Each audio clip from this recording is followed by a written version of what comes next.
dan kuantitatif harus bisa diukur. Nah, konsep yang abstrak yang dapat diukur dan diamati dalam penelitian. Ya. Nah, proses atau langkah yang dilakukan untuk mengukur suatu konsep itu yang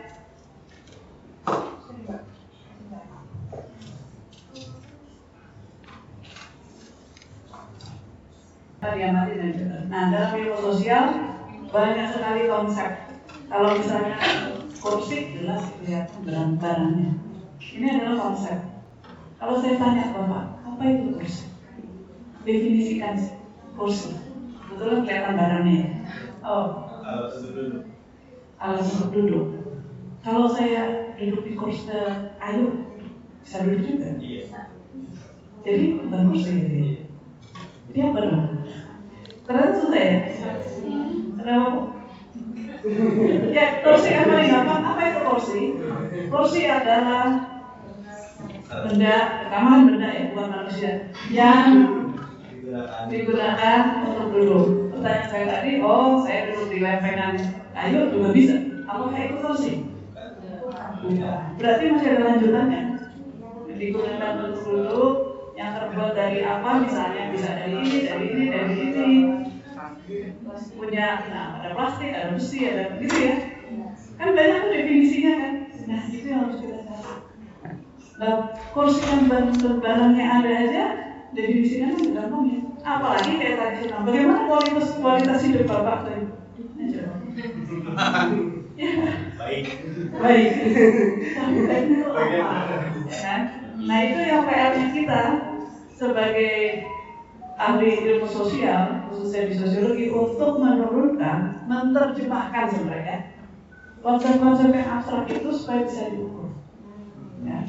Jadi tadi katakan kualitas hidup, kemiskinan. Mungkin kalau kemiskinan masih bisa, saya nggak punya uang. Tapi apakah kemiskinan cuma masalah uang? Tidak.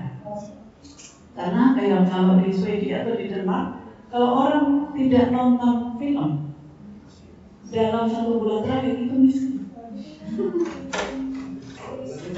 Kalau kita udah berbulan-bulan nggak nonton film di bioskop gitu ya, artinya kalau orang sampai nggak mendapatkan hiburan itu miskin bisa definisinya. Kalau kita makan masih menjadi penting. Kalau orang nggak makan sehari 3 kali atau sehari 2 kali itu miskin. Nah, orang sana udah makan semua, nggak ada masalah dengan makan, nggak ada masalah dengan rumah, nggak ada masalah. Sudah naik lagi yang namanya kebutuhan, sehingga definisi miskinnya juga bisa berbeda. Sehingga definisi itu bisa berbeda tergantung konteksnya, tergantung banyak hal, tergantung agendanya juga. Ya, banyak lembaga-lembaga membuat definisi yang sesuai dengan agenda dia. Ya kan? Misalnya, ya kita lihat. Apa itu miskin? Banyak sekali. Kalau World Bank itu definisi miskinnya adalah berapa penghasilan per hari dalam dolar. Jadi kalau orang pendapatannya kurang dari itu miskin. Kalau KKPN ya, atau itu yang nutrisi, ya, yang dimakan per hari, kan beda tujuannya. Karena mereka lebih pada kesehatan dan sebagainya.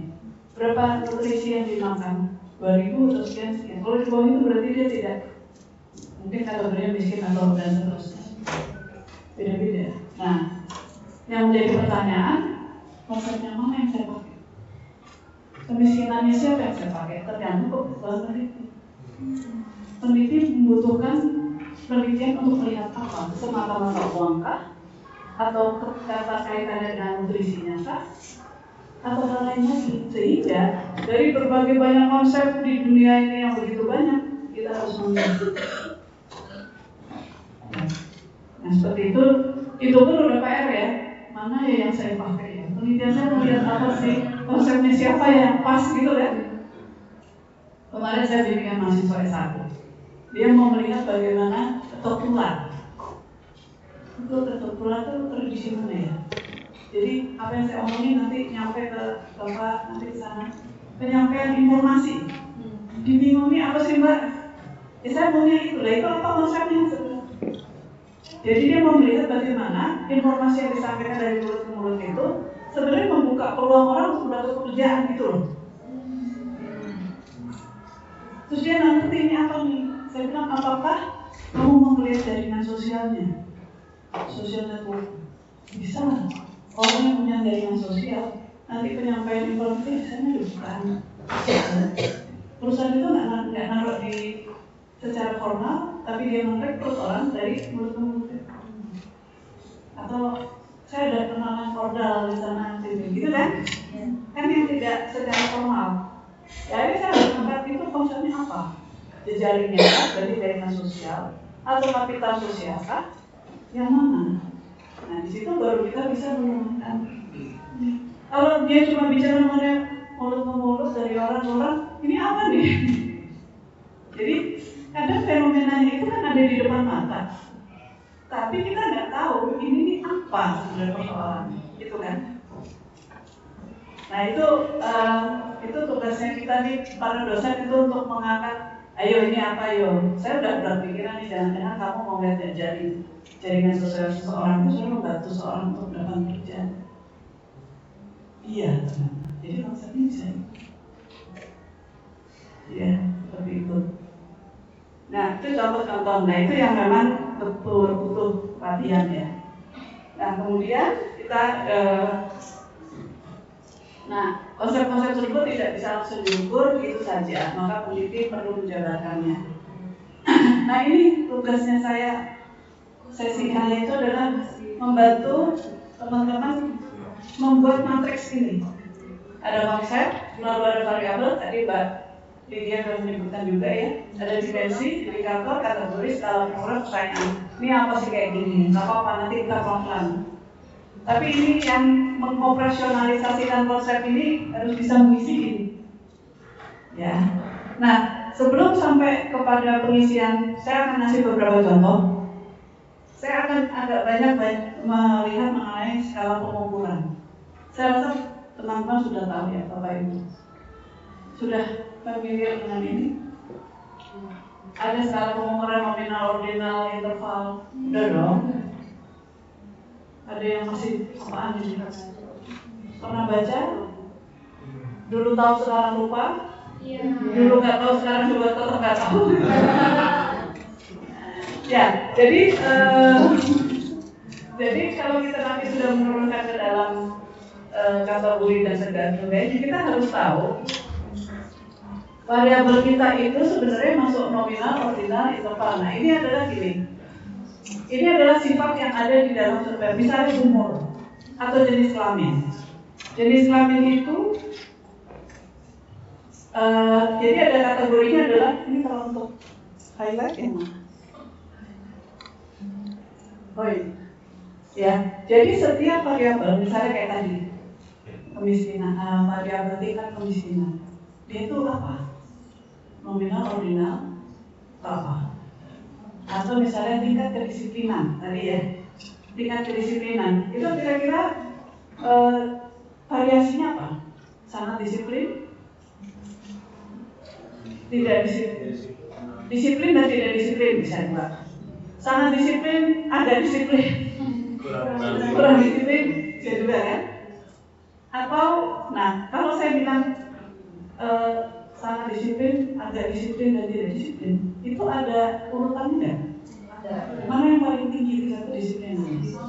Sama. Berarti dia ada order. Berarti dia masuk ke dalam ordinal karena ada levelnya.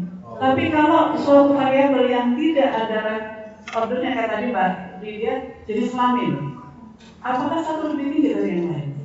Secara sosiologis tidak. Dalam prakteknya ada yang dalam praktek bahwa satu lebih tinggi daripada yang lain. Tapi kalau secara sosiologis tidak.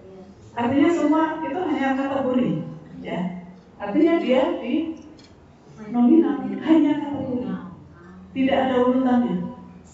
Agama, Islam, Kristen, Katolik, Buddha, Hindu, nominal. Ya, terus tadi dari kelamin tidak ada laki-laki, agak perempuan kan nggak ada ya seperti secara itu ya. Nah itu dari nominal. Warna itu juga merah, putih, apa itu adalah nominal. Ordinal ada, kalau ordinal dia punya dua sifat, kategorinya ada dan ada urutannya. Tapi nggak tahu ukurannya. Pokoknya ada kayak tingkat pendidikan, tinggi, sedang, rendah. Tinggi itu apa? Nah itu harus definisikan. Ya, kemudian interval. Kalau interval ini ada kategorinya, ada ordernya, dan ada distance-nya apa? Misalnya dari berapa sampai berapa? Misalnya kayak income. Penghasilan itu bisa saya bikin nominal? Bisa. Ada dan tidak. Tapi kalau orang mau penelitian, apa ini semua ditanya kau punya penghasilan apa? Kan enggak ya. Tapi lebih pada mungkin paling tidak ordinal. Pendapatan tinggi, pendapatan sedang, pendapatan berat. Atau interval kita mau bikin antara misalnya 500.000 sampai sekian, nah itu kan ada intervalnya. Iya, nah itu. Nah kalau rasio itu memiliki semua sifat plus ada true zero atau nilai nol murni. Nanti kita lanjut. Ini hampir sama ya ini tadi ya. Ini cuma dia kasih contoh. Contoh nominal itu marital status, menikah tidak menikah misalnya, tidak ada ordernya. Ya. Kemudian nilai sekolah siswa misalnya. Ya, terus yang interval tadi ya contoh dan rasio. Rasio itu misalnya ada nilai murni, misalnya spending pengeluaran kita untuk makan. Bisa aja dia tidak punya pengeluaran untuk makan, berarti ada angka 0 di situ. Ya. Tapi kalau temperatur, apakah dia 0 murni? Enggak, karena dia ada minus. Karena 0 itu bukan berarti tidak ada. Tetap ada suhu temperatur ya, cuman ya dia di 0 gitu, dia ada minusnya. Nah kalau ordinal rasio, dia itu memang bisa aja orang nggak punya pengeluaran, bisa nggak? Nggak, saya nggak mau ngomong sama saya misalnya seorang anak pengeluaran untuk makan nggak ada orang yang keluarin orang tua saya. Bisa aja dia menjadi 0. Dan kalau yang namanya rasio itu bisa kelipatan, misalnya penghasilan saya 1 juta, penghasilan ibu 2 juta, penghasilan ibu adalah 2 kali upah saya. Itu rasio bisa, kalau yang lain nggak bisa. Terus usia, nah itu perdebatan. Jadi kadang-kadang suka ada perdebatan ya. Usia seseorang itu ada nolnya nggak? Ada yang bilang, ada pendapat bahwa betul waktu dia belum lahir itu 0. Begitu lahir dia sudah ada umurnya sekian detik. Tapi ada yang beranggapan ketika dia di dalam kandungan itu sudah ada umurnya. Nah silahkan mau pakai yang mana? Karena kadang-kadang perdebatan tidak ada ujungnya. Yang penting adalah ketika kita menggunakan salah satu method konsep apa kemiskinan yang mana yang saya pakai, justifikasi kita apa? Gitu. Itu yang paling penting. Dan si orang ini bicara ini, penelitian sebelumnya menggunakan gini, saya juga menggunakan ini. Karena dalam ilmu sosial boleh aja ya kan? Kita punya berbagai paradigma yang macam-macam. Mungkin ini agak berbeda dengan eksakta. Dia juga ada perbedaan, tapi mungkin keragamannya tidak seperti itu. Silakan Bapak Ibu kalau ada yang mau ditanya dulu. Sudah terjilan ya, Kak, baca. Nanti dilihat aja di sini ya. Ini hanya contoh tadi ya. Kalau nominal itu laki-laki perempuan, dan kemudian yang ordinal itu misalnya seberapa penting agama menurut Anda? Sangat penting. Not very important, enggak penting banget. Ya dari sangat penting sampai gitu ya, sampai yang sangat tidak penting. Kemudian measurement IQ ada berapa? Antara sekian sampai sekian kita bisa bikin itu ya. Dan dicontohkan mengenai rasionya dipakai income, dan ada aja orang tidak berincome. Tapi ada juga yang menyangka, bisa aja orang nggak berincome, tapi ada orang tetap. Berarti dia punya piutang, dia minus. Ya, jadi ada sesuatu yang itu lah. Orang nggak punya penghasilan, bahkan punya utang, penghasilan dia adalah minus. Ya, seperti itu. Oke. Gimana Bapak Ibu ini sekilas saja ya, supaya. Nah, kenapa kok saya mau? Kenapa sih belajar begini?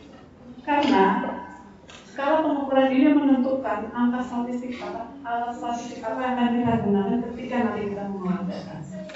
Jadi alasan statistiknya misalnya untuk nominal tuh pakai ini, ordinal pakai ini, itu akan beda-beda. Kalau kita tidak tahu ini, tidak tahu skalanya, kita akan bingung nanti. Ya, jadi kalau Bapak Ibu nanti mengolah data, itu keluar tuh semua ukuran statistik, tahu pendal, satuan apa ya, dan tahu pendal, ada spektrum, ada segala macam. Yang namanya juga sistem ya, dia akan keluarin yang harus memilih kita. Jadi kita yang menentukan, kita yang mengendalikan. Dia boleh-boleh aja keluarin terserah. Ya, seperti tadi AI, jangan diberitahu oleh AI. Kita yang merintah dia kan. Masalah sama mesin ya. Nah, sekarang contoh. Misalnya nanti setelah ini isinya contoh semua. Karena tugas saya suruh bikin matriks, saya kasih contoh. Contoh, ini konsep yang paling banyak sekali dipakai. Sosial, ini kan mau melihat kelas sosial ya. Tapi mau melihat status sosial ekonomi. Saya harus cari konsepnya siapa yang mau saya pakai. Ini kebetulan ada beberapa orang yang menggunakan konsep ini. Nah, ini harus ada konsepnya siapa yang saya pakai. Nah, dari mereka, konsep SSE itu ada pendidikan, pendapatan, dan pekerjaan. Ini yang paling umum lah. Ya. Jadi kalau kita mau melihat status sosial ekonomi, nggak cukup dengan pendapatan aja, tapi pekerjaannya apa? Pekerjaan itu menyangkut pada prestis atau status sosial seorang, dia pekerjaannya apa? Ya. Dan pendidikannya juga. Kemudian saya coba bikin di sini. Nah, contohnya kayak ini. Konsepnya adalah status sosial ekonomi. Ya. Variabel yang sebetulnya juga Mbak Lydia katakan, variabel itu adalah konsep yang memiliki variabilitas nilai, itu bisa disebut sebagai itu variabel. Tingkat misalnya, atau besaran, atau apalah nanti dipakai ya. Lalu dimensinya apa? Tadi kan teorinya sudah dibilang, ada pendidikan, ada pekerjaan, ada hasil pendapatan. Ya saya tulis di sini. Ada dimensi pendapatan, pekerjaan, dan pendidikan.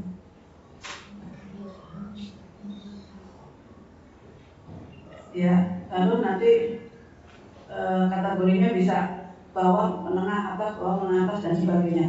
Nah, skala ukurannya adalah ordinal. Kalau saya mau pakai ordinal, saya boleh pakai interval juga, terserah saya. Terserah peneliti mau apa. Ya, kan bisa aja di penghasilan Bapak berapa, 500 juta, 1 juta 1 sampai, kan boleh ya. Nah, pertanyaannya nanti berapa penghasilan Bapak, dari berapa penghasilan dari pekerjaan utama Bapak. Misalnya melihat ekonomi rumah tangga, berapa penghasilan dari pekerjaan tambahan, kan banyak orang punya pekerjaan utama ya. Berapa penghasilan ibu, berapa penghasilan yang dari pekerjaan pokok, dari pekerjaan tambahan, berapa penghasilan anggota rumah tangga yang sudah bekerja, misalnya anaknya bekerja atau ada adiknya di situ. Kalau yang mau dilihat adalah ekonomi rumah tangga. Tapi kalau yang mau dilihat individunya, orangnya aja ditanya. Tergantung unit analisisnya saya, individu atau keluarga. Kalau misalnya saya mau diteliti, saya didatangi namanya peneliti. Nah, unit analisisnya dia adalah individu, berarti cukup penghasilan saya saja. Tapi kalau dia mau melihatnya sebagai keluarga saya, pekerjaan saya, pekerjaan suami saya, penghasilan saya, suami saya, anak-anak saya yang sudah kerja, yang masih hidup di dalam rumah yang sama. Kalau BPS definisinya adalah rumah tangga adalah orang yang hidup dalam satu dapur yang sama. Jadi kita juga harus lihat BPS punya definisi apa. Ya, ini nggak susah kalau yang SS itu. Nah, kemudian ini banyak sekali sekarang mahasiswa bikin mengenai digital ya, tentang penggunaan internet. Semua orang memakai internet. Nah, kemudian kita cari apa sih penggunaan internet. Dapatlah konsepnya dari Wolfram Engel tahun 2001, coba dicari. Dia bilang bahwa penggunaan internet itu didasarkan pada kebutuhan untuk apa? Kebutuhan dari informasi, hiburan, dan komunikasi interpersonal. Mungkin kalau tokoh lain ada lagi nanti kebutuhan yang lain-lain. Nah, kalau saya mau pakai konsepnya dia, berarti harus ada dimensi ini harus masuk ke dalam pertanyaan saya. Nah ini misalnya penggunaan internet. Kita pengen tahu nih mahasiswa kita ini kerjanya ngapain aja ya. 24 jam itu mereka pakai internet kira-kira berapa jam ya? Atau kita berkaca pada kita sendiri, berapa jam kita menggunakan internet? 12 jam? Lebih ya? Kerja. Nah, ada untuk kerja, ada untuk hiburan, ya kan? Nah, kira-kira berapa? 24 jam kita tidur berapa jam sehari? 8 mewah sekali ya. Ini susah saya dapat. Anggap aja idealnya 8 jam ya. Tapi saya masih punya 16 jam. 16 jam saya itu saya pakai buat jalan ke kantor, gitu-gitu ya. Kira-kira saya berapa jam menggunakan internet? 10? Oke, misalnya 14 jam. Nah nanti si responden itu harus mengira-ngira dia pakai buat apa aja itu. Nah kebetulan kalau dari konsep tadi itu adalah untuk kebutuhan informasi, kebutuhan hiburan, dan kebutuhan komunikasi interpersonal. Informasi ini mungkin terkait dengan kerja ya, mencari berbagai materi kuliah, pelajaran dan sebagainya. Nah ini lalu saya turunkan ke dalam indikatornya apa? Kalau mau lihat kebutuhan informasi, yang saya ingin lihat seberapa banyak sih orang menggunakan internet, berarti saya harus tahu berapa jam dia pakai internet per hari. Dalam dalam kurun waktu seminggu dia pakai berapa kali. Nah ini hanya contoh. Tapi kita boleh punya indikator yang macam-macam. Ya misalnya jenis yang kita pakai, yang dipakai. Kalau misalnya untuk komunikasi internal, jenisnya apa? Jenis platform digitalnya, misalnya Instagram, WhatsApp, apa? Nah itu bisa juga ditambahkan di sini. Tapi ini saya hanya contoh, misalnya kategorinya frekuensi penggunaan internet dan satu lagi intensitas penggunaan internet. Kebetulan nih karena saya agak malas ya, ini saya samakan saja. Tapi boleh punya variasi ya setiap ini ya. Nah kalau frekuensi, misalnya saya mau kasih kategorinya ordinal, itu ada jarang, kadang-kadang sama selalu. Misal, tapi kita harus mendefinisikan yang namanya jarang tuh hitungannya apa? 1 kali per minggu, kadang-kadang mungkin 3 kali per minggu, selalu ya sehari. Terus intensitas. Saya sebagai peneliti mau menggunakan ordinal, intensitas rendah, sedang dan tinggi. Rendah itu berapa jam per hari, sedang berapa jam per hari. Nah dari mana saya dapat ini? Kok saya enaknya aja saya menulis yang namanya rendah itu segitu. Bisa dari studi orang lain, dari hasil penelitian orang lain. Bisa juga ketika saya nanti tanya ke respondennya, pertanyaannya bukan pertanyaan yang sudah dibikin kategori, tapi terbuka. Satu hari berapa menggunakan internet untuk kebutuhan mencari informasi. Jadi dari 14 jam itu saya pakai kerja itu berapa jam ya kira-kira? Kita responden harus mikir tuh. Oh 14 jam saya pakai cuma informasi cuma 2 jam, selebihnya saya berhasil. Mungkin kan? Nah ini harus dicari. Nah nanti dari semua data itu baru dibikin kelompok. Oh ini termasuk yang rendah dan bisa begitu. Tapi bisa juga dari studi-studi orang-orang saya bilang bahwa oh kalau jarang kayaknya sekali seminggu kayak gitu boleh juga. Biasanya terserah pada kita. Nah saya kebetulan mau skalanya adalah ordinal. Boleh juga interval 1 sampai 3 jam per hari. Ya, 4 sampai 3 dan seterusnya. Lalu kebutuhan hiburan. Kalau kebutuhan hiburan itu apa ya kira-kira ya? Nonton. Lihat-lihat YouTube ya, nonton di Instagram, melihat para selebriti ngapain aja. Itu hiburan atau bikin malah ngiri ya? Jadi masalahnya. Nah kemudian juga komunikasi interpersonal.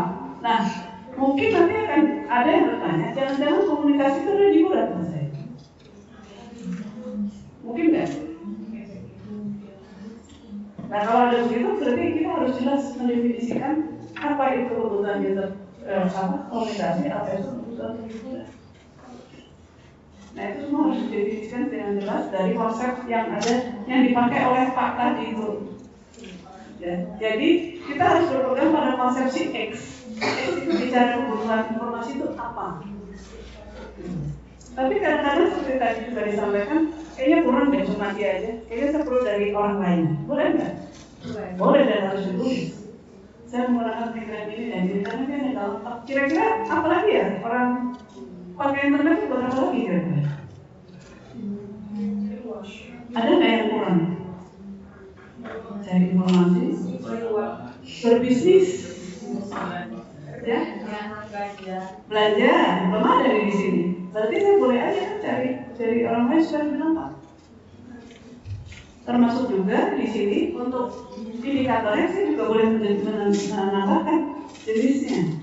Platform apa yang dipakai? Untuk belanja misalnya apa? Shopee, ya kan? Tapi kalau pertanyaan saya adalah kalau kamu belanja online pakai platform apa? Shopee, apa TikTok, Tokopedia. Itu skala pengukurannya apa? Nominal, ordinal, interval, rasio. Nominal. Tidak ada satu lebih dari yang lain. Jenisnya aja bedanya. Ya kan? Nah, itu boleh ditambahkan di sini. Kalau saya kepingin tahu nih orang-orang pada belanja pakai apa sih gitu ya? Atau orang-orang cari informasi dari apa sih? Kalau informasi, platformnya apa yang biasanya?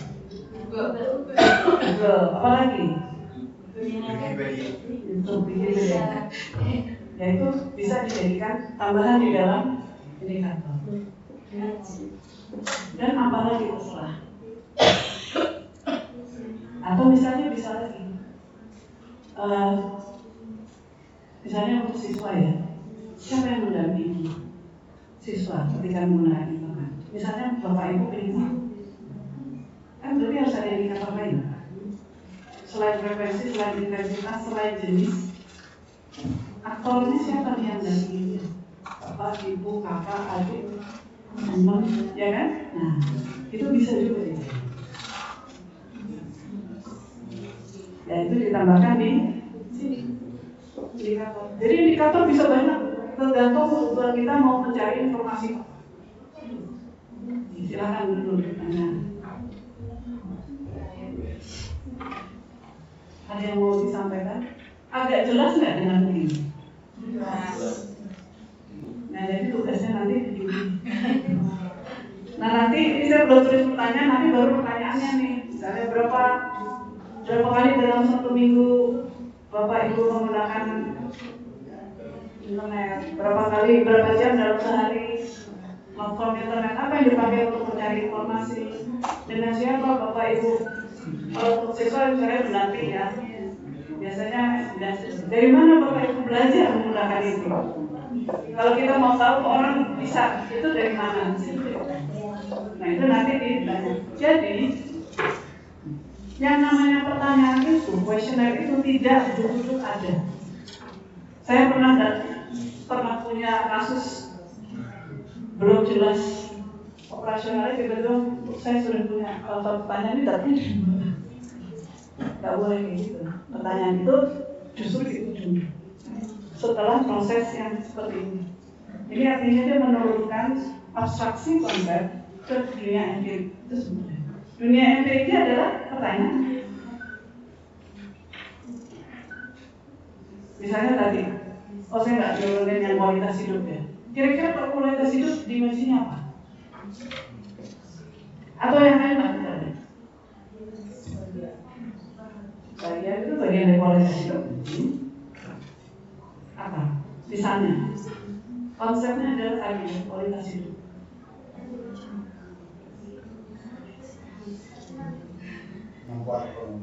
Kemampuan ekonomi, kesehatan, misalnya dimensinya ya, ada dimensi ekonomi, ada dimensi kesehatan, dimensi apa? Kamu bagian dari budaya nggak? Di berbagai kategori ya, budaya maksudnya bagaimana dia bisa, apakah Bapak Ibu memiliki kesempatan untuk mengekspresikan Virtual keagamaan itu kan bisa dari budaya.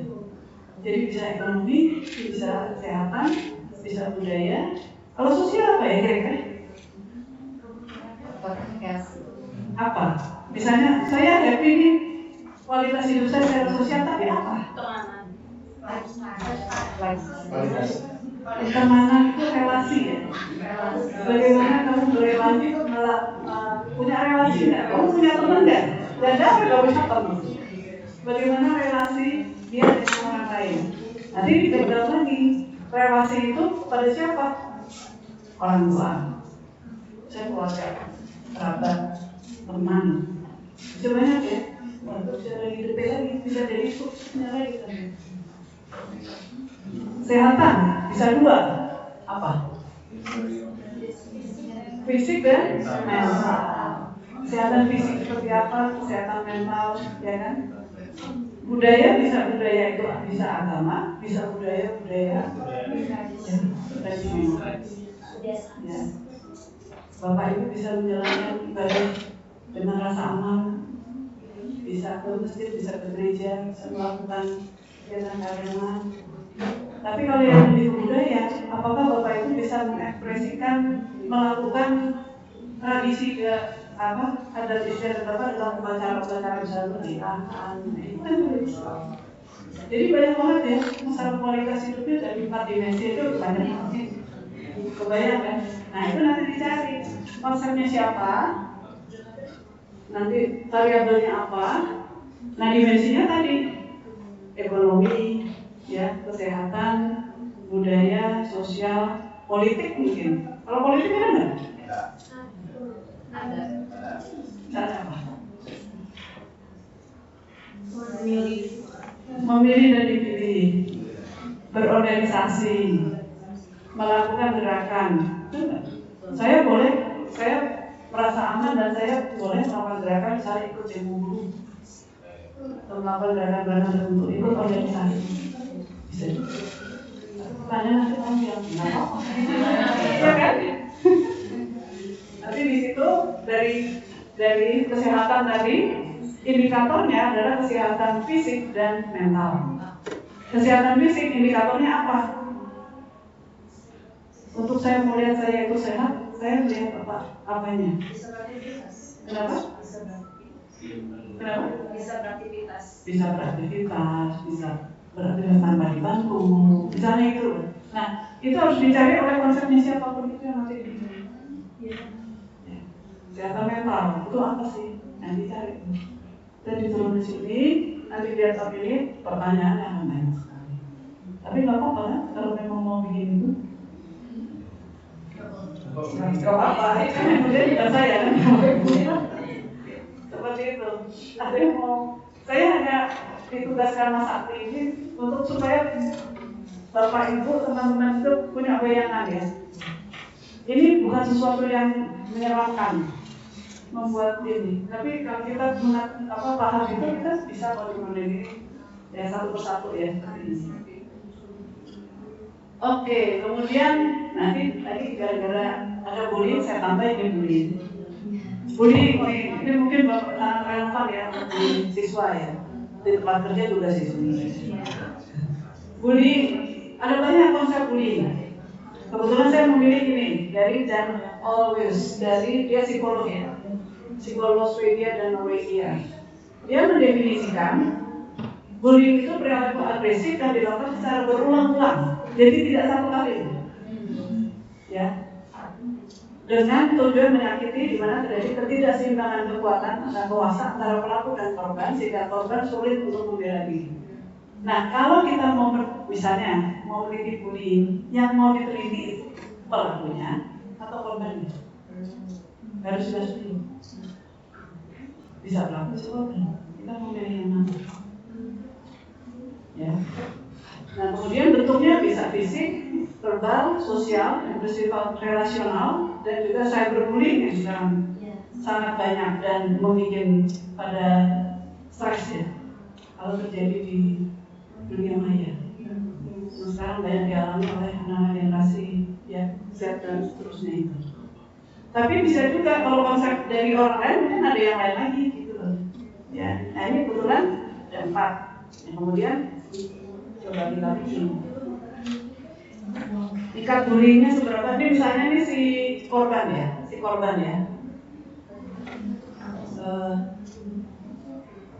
Nah di sini fisik, verbal, sosial atau relasional, dan cyberbullying. Nah di sini indikatornya silakan mau. Kalau karena saya misalnya saya ingin lihat seberapa seringnya atau seberapa seringnya seseorang itu dibully gitu ya. Jadi kan saya harus tahu tingkatnya, apakah saya rendah, sedang, atau tinggi, atau setiap hari saya dibully terus, atau kadang-kadang. Nah itu nanti harus didefinisikan tinggi itu kayak apa, sedang apa, dan rendah apa. Ini ordinal. Tapi saya juga ingin tahu bentuknya itu apa. Nah ini bisa macam-macam, cuma contoh aja. Dipukul, maksudnya sesuatu yang mengenai kita ya, dipukul, dijambak, ditendang, didorong, ya, atau barang yang saya punya dirusak, atau apa lagi. Kira-kira kalau fisik apa lagi ya? Bullying fisik. Nah nanti di sini dibikin bisa banyak ya. Kalau dipukul satu, didorong satu, wah ini banyak ya. Mungkin bisa dalam kategori apa lah gitu ya. Kemudian verbal. Nah ini verbal kadang-kadang nggak sadar ya bahwa kita tuh nyakitin orang lain gitu ya. Nah itu juga si pelaku itu saya juga pengen lihat tingkatnya, tapi juga lihat bentuknya apa kira-kira kalau verbal. Nah ini saya coba melihat bisa intimidasi, ya, perkataan kasar, perkataan yang merendahkan, atau apa lagi. Nah itu harus dibikin, ya. Kemudian sosial, ya saya mulai lihat tingkat dan bentuknya. Kalau sosial itu apa? Anak dikucilkan, nggak ada yang mengajak main. Itu bullying. Misalnya kerja kelompok, nggak mau sama dia, itu kerjaan. Ada ya, biasanya ada tuh anak yang teman-temannya nggak ada yang mau kerja sama dia ya. Pengucilan, dia dikucilkan. Atau diabaikan, dari berdua terserahlah kamu, ya.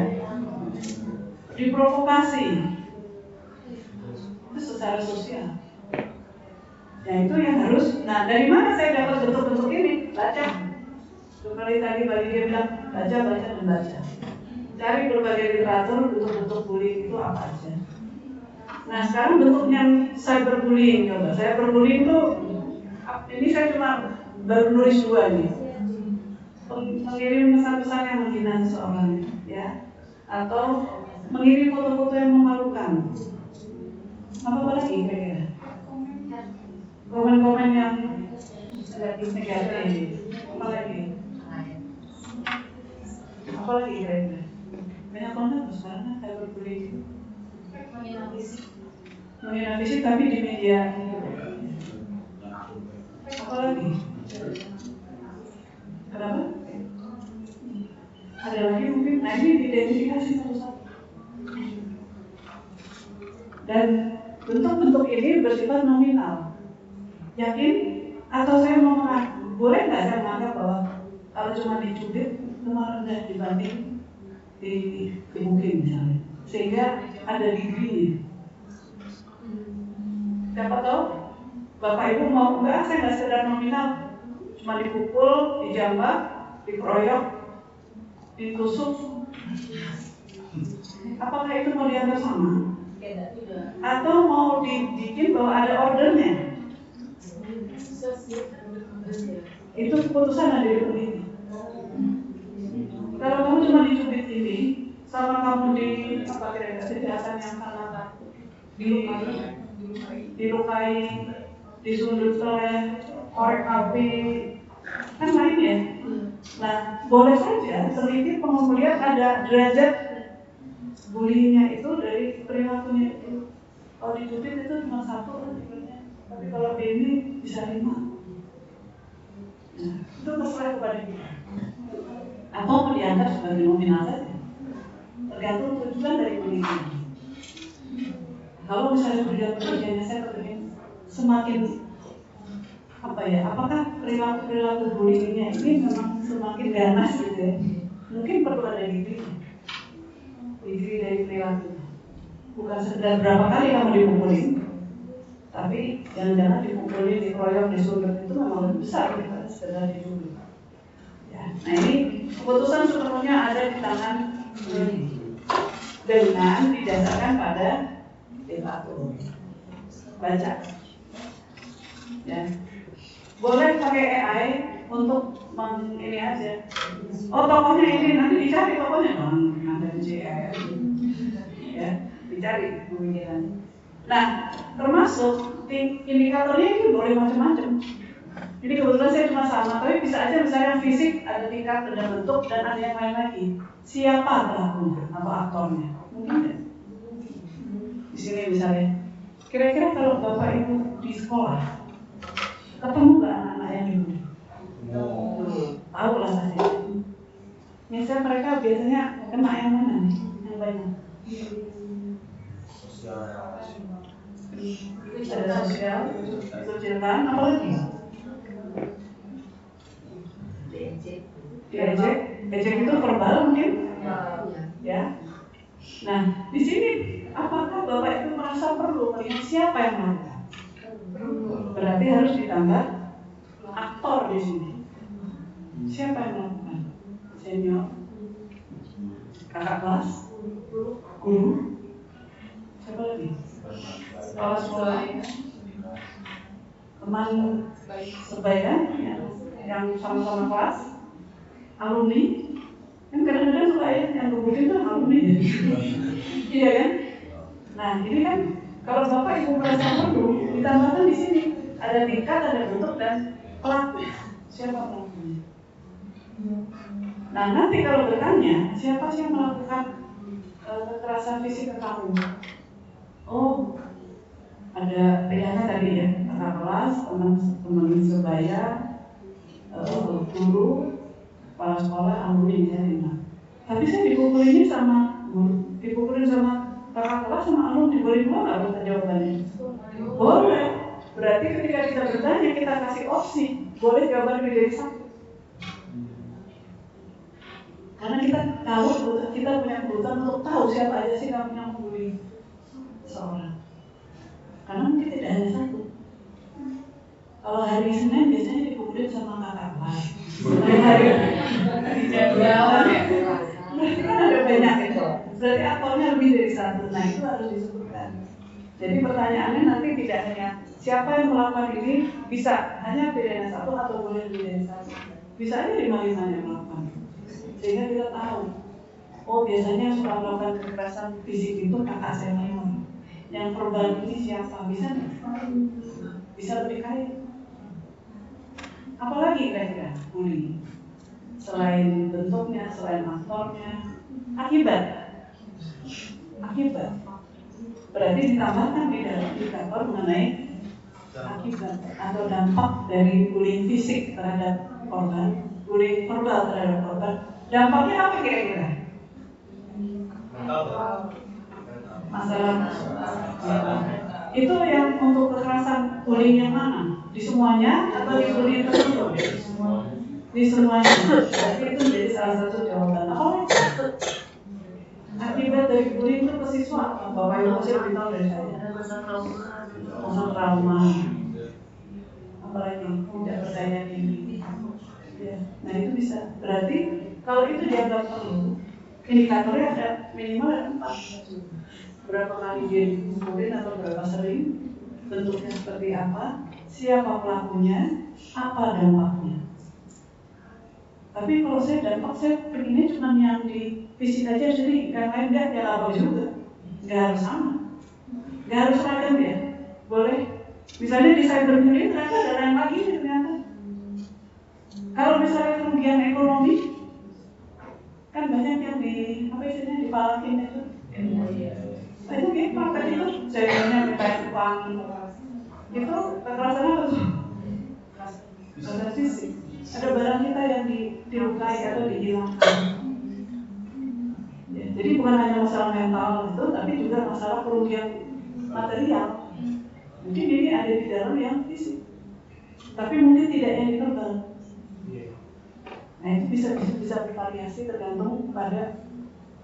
Nah, yang dipentingkan kalau di kuantitatif dan kita mau memberikan kata kunci jawaban, yang paling penting adalah jawabannya itu harus memang mewakili semua kemungkinan jawaban. Ya nanti bahasa instrumen selanjutnya bukan. Saya. Silakan Bapak Ibu.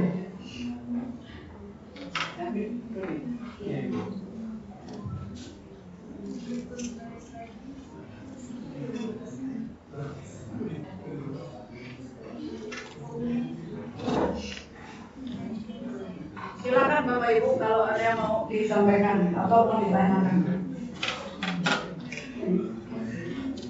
Bullying itu adalah suatu fenomena yang tidak pernah selesai. Betul kan? Ya, jadi nanti kalau tertarik silakan cari konsepnya siapa bisa.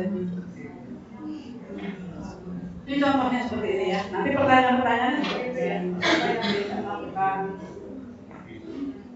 Ada lain yang mau dieksplorasi mungkin selain tadi 4 hal tadi, dampak dan sebagainya. Nanti coba dipikirkan aja ya kemungkinan yang lain. Nah ini contoh mengenai learning. Konsep dari learning, dimensinya tuh bisa understanding, retention, dan application. Menurut siapa tadi? Wah, pokoknya nggak ada lagi. Pemahaman, retention, pengulang ya, merecall, mengingat, menggali, dan bisa mengulang. Satu lagi adalah mengaplikasikan.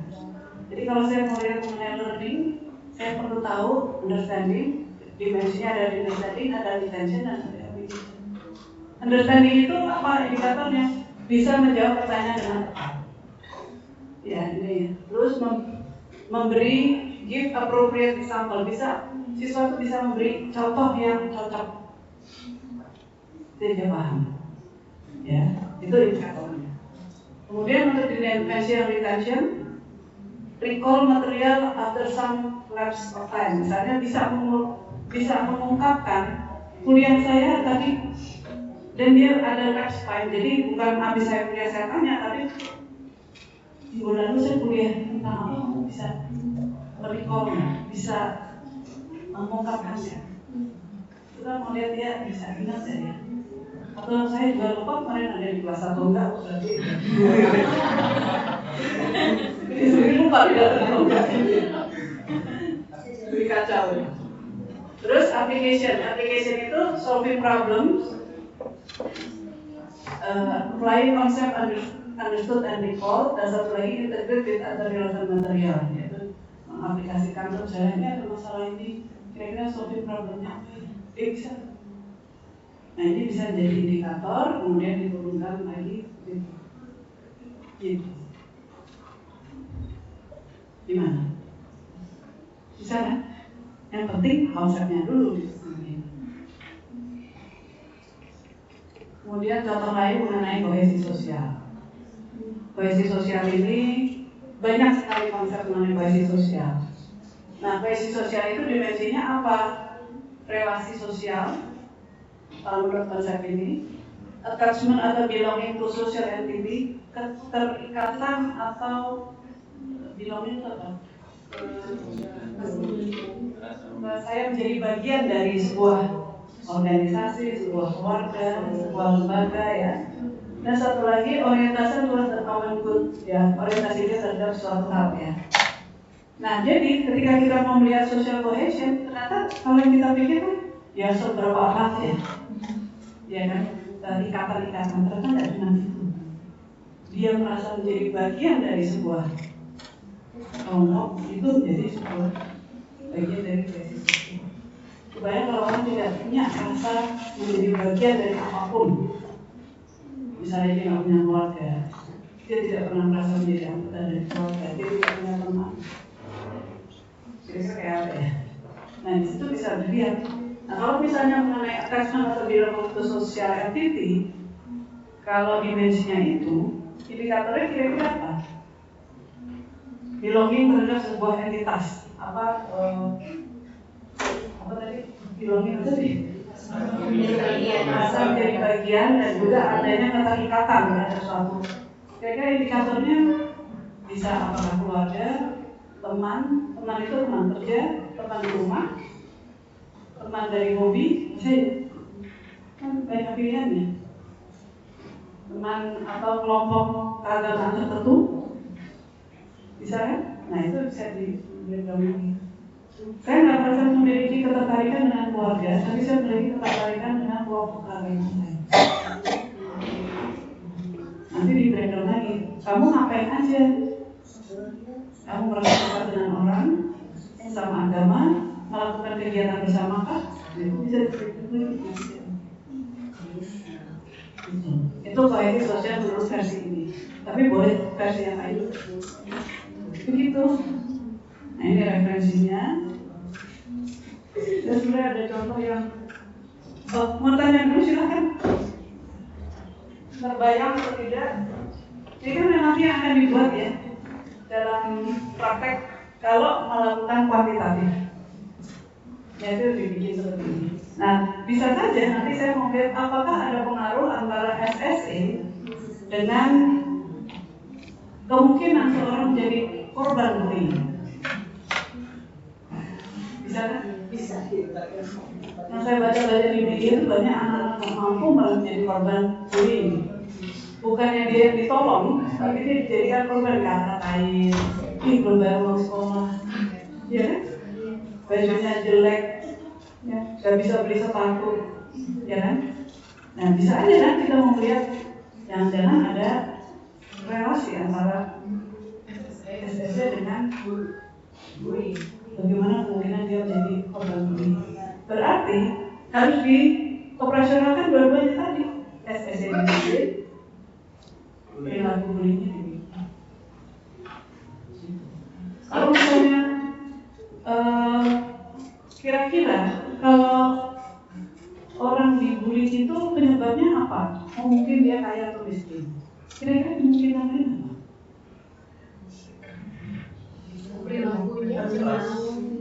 Perilaku yang berbeda.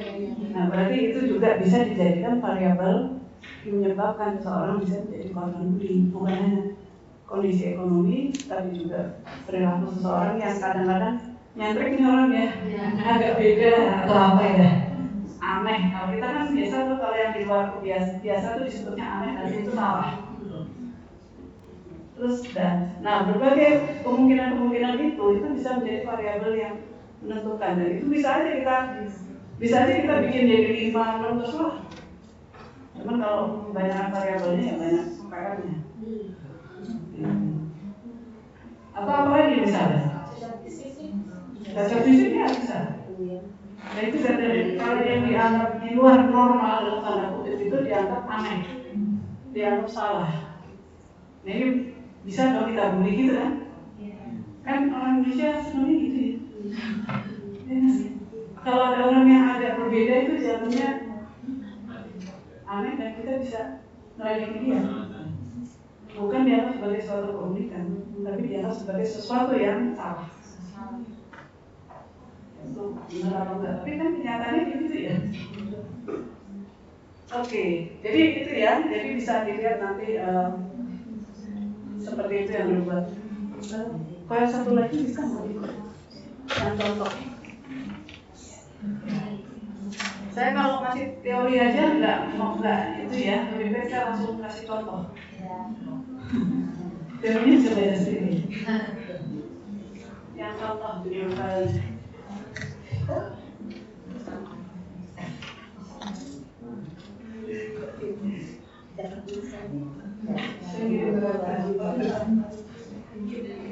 yang satu lagi.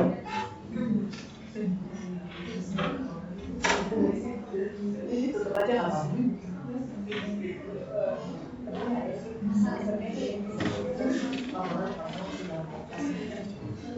Kemarin saya kirim 2 loh.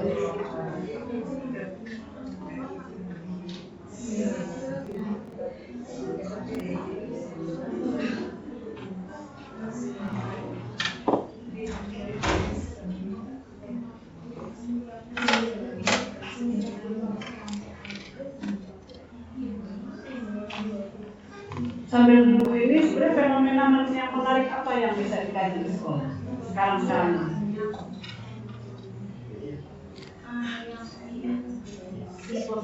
siswa berdandan ya. Apa lagi? Ada ini Bu, normalisasi. Assalamualaikum warahmatullahi wabarakatuh. Saat lagi kita akan ibadah sholat zuhur kepada seluruh umat muslim di lingkungan FPIPS agar segera mempersiapkan diri untuk sholat berjamaah di Masjid Al-Furqan Kopi. Terima kasih. Oke. Baik, ini contoh terakhir. Contoh terakhir mengenai literasi media. Ya, tidak kelihatan tadi di belakangnya. Nah, ya, literasi media itu tingkat literasi media anak kita dan anak dan siswa itu pakai internet, pakai medsos, tapi apakah memiliki literasi yang cukup ya? Nah, di sini penelitian mengenai literasi media, carilah konsepnya. Ternyata dimensinya itu ada technical skill, critical understanding, sama satu lagi sama communicative abilities. Ini dari konsepnya. Ya, jadi ya, misalnya atas tadi. Misalnya tadi masalah technical skill. Indikatornya apa? Ternyata indikatornya misalnya kemampuan menggunakan komputer, internet, bisa nggak? Bisa lah banyak ya. Oke. Kemampuan menggunakan media internet secara aktif untuk kepentingan pengembangan dan ini kebetulan tentang desa wisata. Kemudian kemampuan menggunakan media internet dan seterusnya. Nah, critical understanding, kemampuan memahami konten dan fungsi media internet untuk di tempat pengembangan desa wisata ya. Dia bisa paham nggak tentang konten dan fungsinya untuk apa dia ngerti? Bukan hanya sekedar pakai. Kemudian perilaku pengguna media dalam penggunaan perilakunya seperti apa? Apakah dia kritis? Apakah dia menerima begitu saja? Ya. Kemudian communicative abilities, kemampuan berkomunikasi, membangun relasi, kemampuan berpartisipasi dengan masyarakat melalui media, dan kemampuan memproduksi dan mengkreasikan konten media dan seterusnya. Ini dari teori dipakai untuk kebetulan mengenai pengembangan desa wisata. Jadi tadi dengan yang kemungkinan tadi yang communicative abilities itu bagaimana dia berkomunikasi dan membangun relasi sosial melalui media. Kemudian bagaimana dia berpartisipasi dalam masyarakat melalui media, bisa ngasih pendapat, ngasih seperti itu ya. Dan yang kemudian kemampuan memproduksi dan mengkreasikan konten-konten media. Nah itu yang generasi itu bisa sampai situ.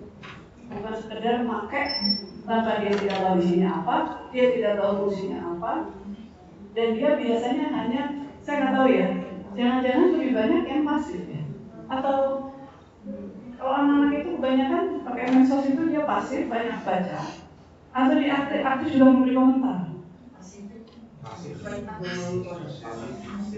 Cuman itu aja baca aja, atau dia bereaksi terhadap suatu.